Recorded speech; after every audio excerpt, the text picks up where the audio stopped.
Hello, everyone. Welcome to the Infinite Abilities podcast. I'm your host, Nick Yerhart. And before we get started, I should address the elephant in the room. Yes, I have a speech impediment, and that is because I have a disability called Cerebral Palsy. Now, instead of saying disabilities, I prefer to say special abilities because we all have our own unique abilities that we are capable of doing.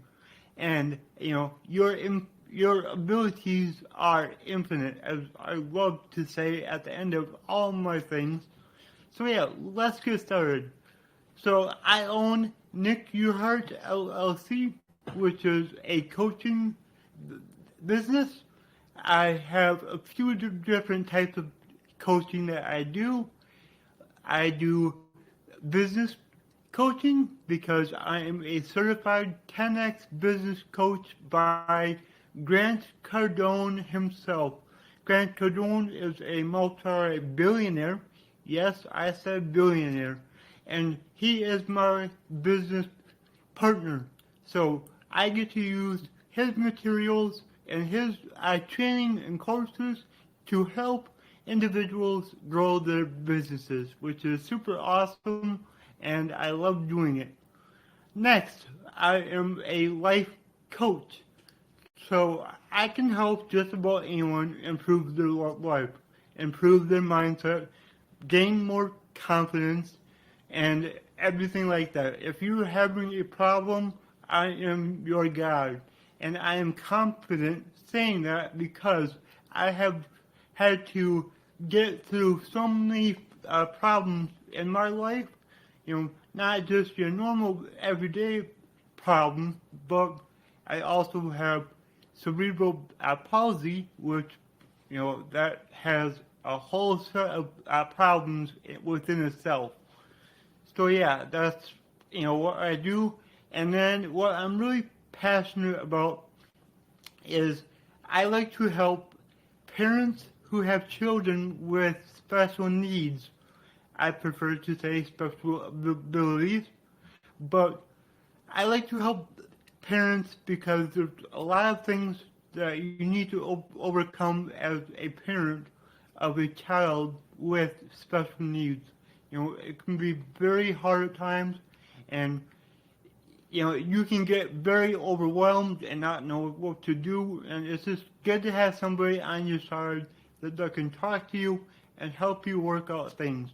And I know from my personal experience growing up that I have to thank my parents for always pushing me to get out of my comfort zone and figure out what I could and couldn't do. There's not much that I can't do. I always figure out my own way to do everything. Nothing stops me. If I see a challenge, it's like I go on a mission to overcome that challenge before, going on to the next thing. I'm always looking at different ways to do everything. For instance, here's a simple one. So, because of cerebral palsy, it affects, my whole body, and my hands are, they don't work like they should. They're usually in a fist, or, my left hand, I have more control over than my right hand, and it's kind of interesting because when I eat and I write, I use my right hand. But my left hand is my dominant hand because that's my stronger hand, and that's what I can use to grab things and pick up things and everything like that. But my right hand is more precise, so like writing, I write way better with my right hand. I don't write very good, and I write very slow, but hey, at least I can write. My left hand, that's just, I can grab anything, and, Now, my right hand, I kind of make fun of it because like sometimes it'll grab onto something and it will not let go. So that can be a challenge at times. But I always figure out things. So here's something. So because my hands are, a pain in my butt, let's just say that, it's difficult to type on my phone, use my phone with my hands. I can do it, but it takes longer and I make more mistakes. So what I do is I actually use my nose. I kind of I peck on my nose, like a bird, and I type that way, and I scroll, and just everything you do on a phone, I can do with my nose, and it's a lot quicker. I'm way more precise, and yeah, that's exactly how I use my phone. So a lot of what I do is on my phone, just because I can get things done a lot quicker. So yeah, I mean, a little bit about me growing up. So I was born dead. Yep, I said dead. I had no heartbeat. I wasn't breathing, nothing. Thankfully and obviously they revived me. But a year later, we found out that because of that, I had some brain damage, which is why I have cerebral palsy. Now, the doctor said that I would never walk. Well, guess what? I started walking at the age of 4 or 5. It was like, well, wait, 4 or 5, somewhere around there. Can't remember. Don't remember those days, but But my dad asked me when I was 4 years old if I wanted to.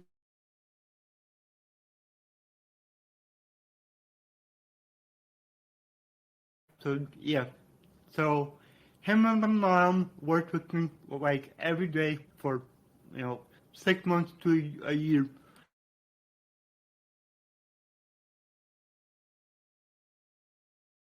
Hey, I'm thankful that I can walk, and it's actually getting better the older I get. But I think that's more because I'm working out now, and I push myself to walk further distances than I used to.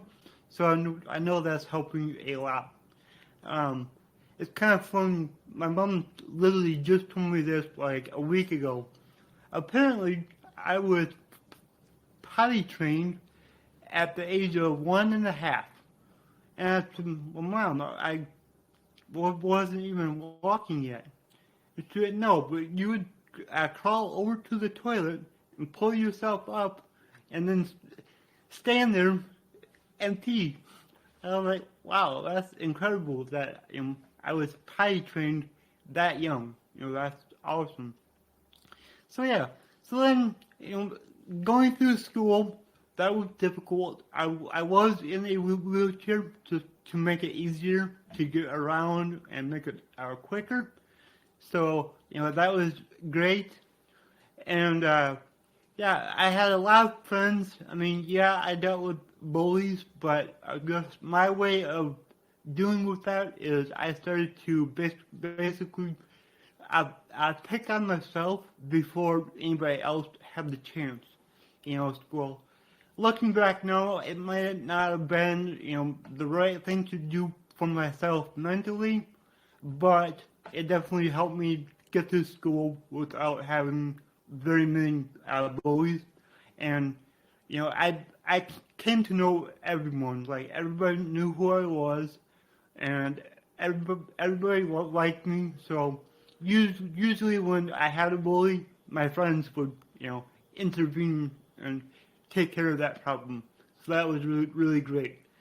I had a lot of great friends, and I still talk to most of them today. I did very well in school. I went through mainstream classes, so like I wasn't in special ed. My parents had to fight hard, so I wasn't in special ed. But I'm thankful for that because I wanted to learn. If I was going to be in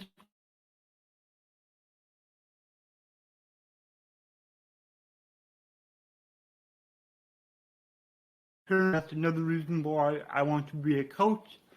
It's because like I know there's challenges, and I know you have to fight for what you want. And if you can't fight, your life is going to be, way worse than if you just fight and get what you want and then have a great life. So yeah. So let's fast forward to, let's just say, my high school years. When I was 15, I started taking driver's ed classes. I knew I could drive because my dad actually bought me a pickup for on the farm when I was 11 years old. So I have been driving that all the time since I was 11. So, I knew I could drive. That wasn't a problem. But it was very hard for us to get the doctors to sign off on me getting my license. We had to fight for a while to make that happen, but we did end up, making it so I could.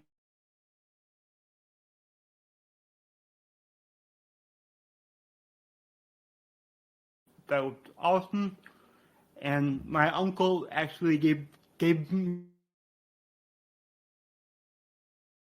well. So, I was already the cool guy with the pickup, and, I ended up customizing it and putting a lift kit on it, big tires, lights all over it, a good sound system, all the good stuff. So, everybody wanted to ride with me in my pickup, I became the guy that everybody would call if they got stuck in the snow or the mud because my truck was very capable and I could pull almost anybody out. Speaking of that, I remember one time me and my buddies, we were out mud bogging in the field, and I got stuck. Like I said, I was the one that would pull everybody else out. So when my truck gets stuck, there's not really much bigger than what I had to pull me out. So it ended up taking 6 hours and 7 other trucks to get my one truck out.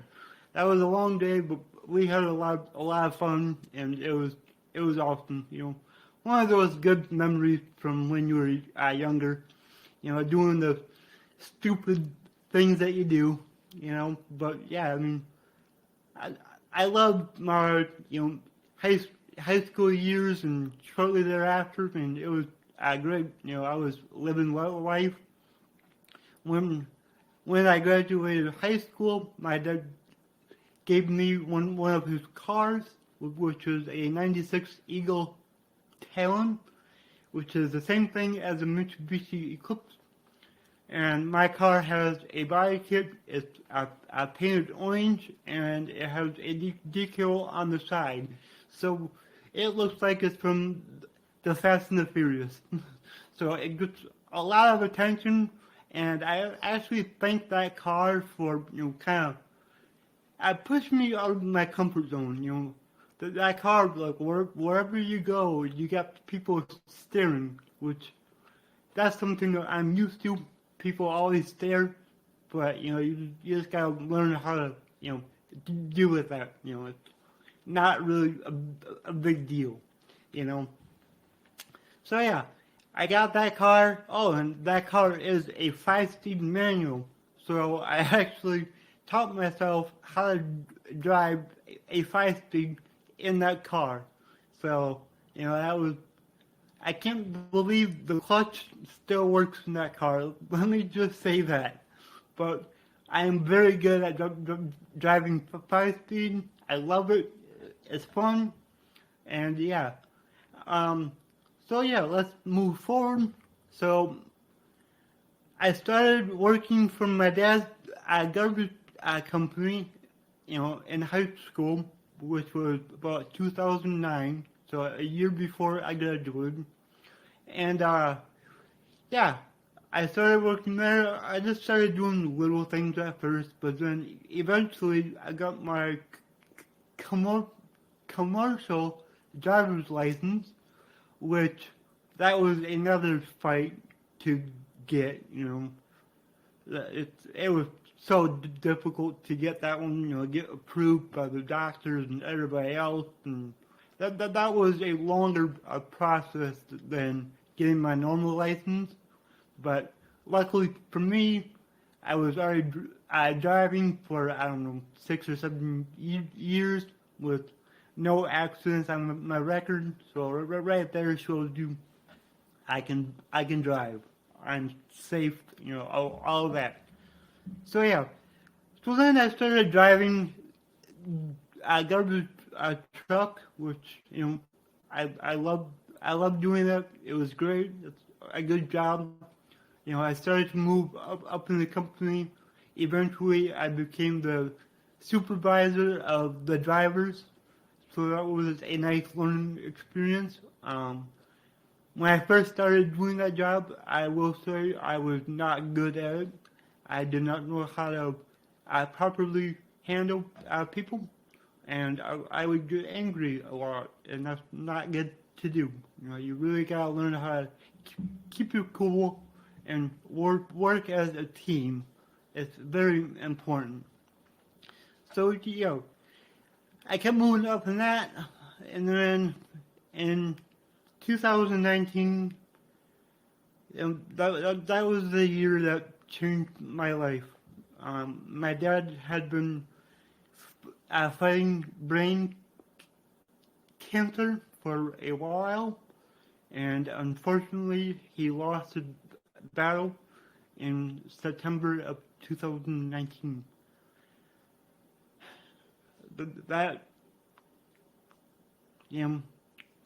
That's really hard. It's not something that gets easier either. You just kind of learn how to deal with it your own way. But my dad was, my hero.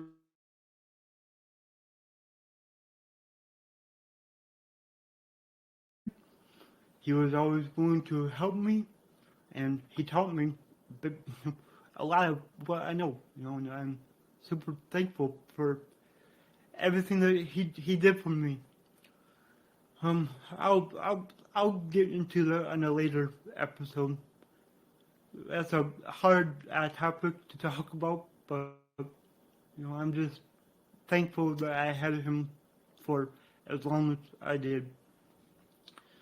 So shortly after he passed away, we sold our company, and I didn't really know what I was going to do, so I took a couple months off, and then luckily I got hired at Zuckerberg Services, and they're awesome. They brought me in like family. They treated me well. They were just getting into the garbage industry. They have many other businesses, but that was like their newest one. So yeah, I helped them grow that business. I managed the routes. I managed the drivers. I helped my boss with everything. We were basically best friends at work. Like, we talked to each other about everything. I have to sit in my office, and he would I come in there, and he would just vent for hours. I was like his therapist, I guess. But I no longer work there, but I'm super thankful for them. They are awesome, and I still talk to all of them, which I should probably go see them soon. I haven't been up there for a while, but yeah, I love that job. It was really good. They treated me well. I got paid good, so that's always a plus.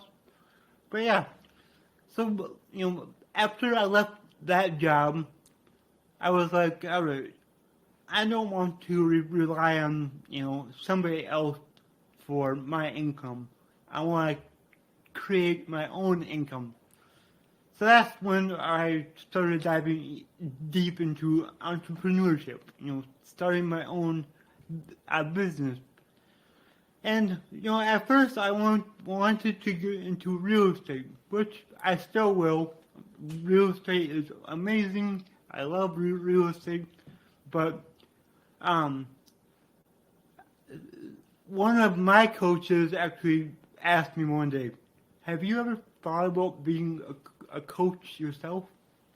And I was like, no, I never thought about it, So then I, started looking into that because, my coach said, you have a unique ability to connect with people on a totally different level than most people can. So I was like, yep, that's right. I can inspire basically anyone. So I started diving into, how to be a coach, how to, effectively be a good coach. I didn't just want to be a coach. I wanted to be a great coach. So, I spent a lot of time and a lot of money into self-improvement, into teaching myself how to be a coach and all of that. I'm super thankful I did, and now I'm on a journey and I am a coach. And I love it. My clients are awesome. I'm really helping them. They're always thankful for every session that we do together. So that's just amazing. And February of 2023 is when I first started recording videos for social media. I was so scared to record that first video. I mean, I'm going to be honest. It took 6 shots of Jack Daniels for me to kind of take the edge off. And then, I don't know how many times we shot that first video. Probably 8 to 10 times before I was okay with posting it. So that was my first video. And then, like, a couple weeks after that video, I literally started posting every single day. I would make a video and post it every single day. And now I do 2 to 5 videos every day.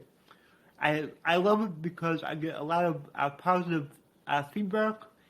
I'm helping people. I provide value in my content, and I keep my content between like 30 seconds and 3 minutes.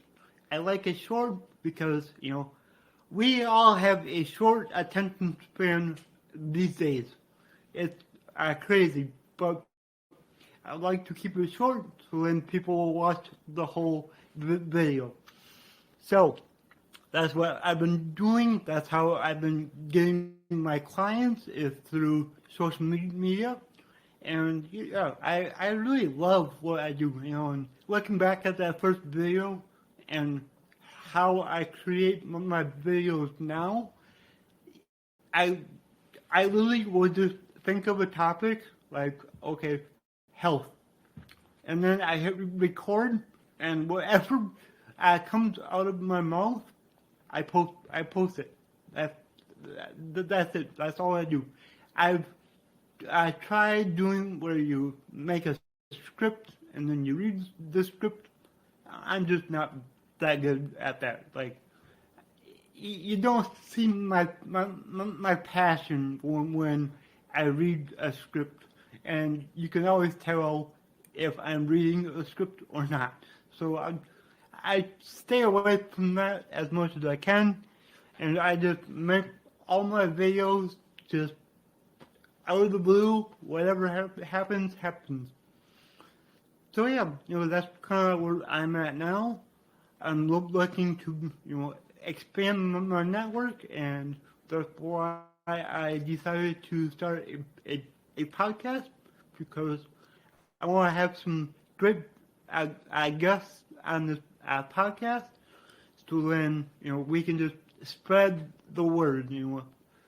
Figure out what we're doing.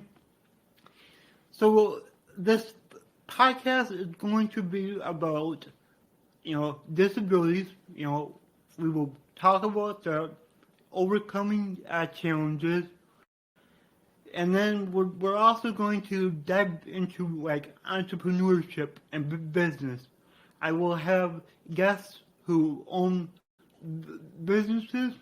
Some of them will be just starting out. Some of them will be multi-million-dollar businesses. And we can just get tips from them and help each other out. That's what this is all about. I love podcasts. My first well, not my first, but one of the first podcasts that I started listening to was The Mindset Mentor by Rob Dial. And it's kind of crazy because now Rob Dial is my actual mentor, and I'm in his coaching program. So he's actually one of my coaches, which is just awesome, and it's just crazy looking back a few years when I would just be in the car listening to him, and he would help me out with my problems and just completely changed my life. And then now here I'm working with him. I've talked to him, like it's just awesome. I'm super thankful for him and his team. And then I can't forget to give a shout out to Grant Cardone and his team. They are remarkable. My coaches through Grant Cardone are awesome. I love them so much. They're always there for me. They're always helping me whenever I need help. And then the whole 10X community is just awesome. Everybody supports me. Everybody is helping me. Like I get along with everyone, and I've met so many amazing people because of that. So I'm super thankful for being in the 10X community. It is awesome. So yeah, that's about me, about this podcast, and I can't wait to see where this thing goes. I know it's going to be great because, this world needs some more positivity in it. So that's what I'm here for. Let's spread positivity, and always remember that your abilities are infinite. All right. Thank you, everyone. I'll see you on the next episode.